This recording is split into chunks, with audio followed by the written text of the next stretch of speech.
Au moment où à Bamako, 4 chefs d'État se sont réunis pour essayer de préparer la paix entre l'Algérie et le Maroc, nous sommes retournés à Hassi-Beïda où, pour le moment, on continue à faire la guerre.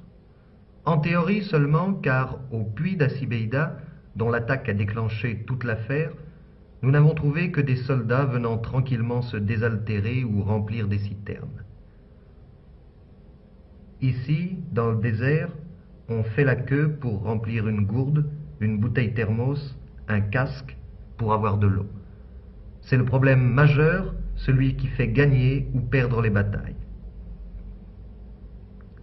C'est peut-être parce qu'ils étaient très mal ravitaillés en eau que les Algériens ont perdu la bataille d'Hassi-Beïda.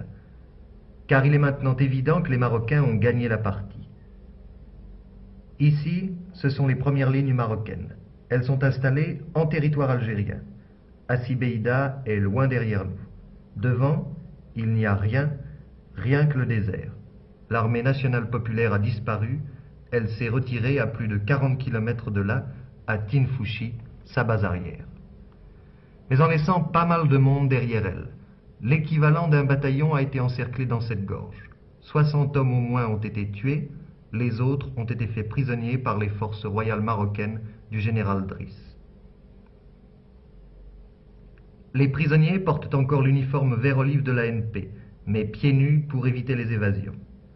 Beaucoup d'entre eux n'ont guère plus de 17 ou 18 ans.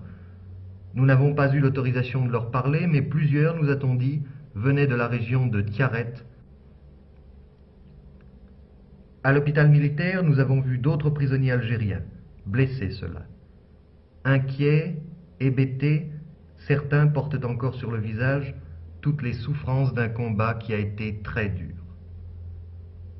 La bataille d'Hassi-Beïda semble donc terminée, mais peut-être n'est-ce qu'une trêve.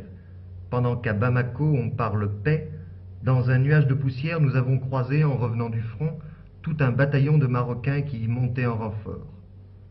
Ici Michel Colomès, André Renou, Jean-Pierre Bartoletti, depuis Marrakech.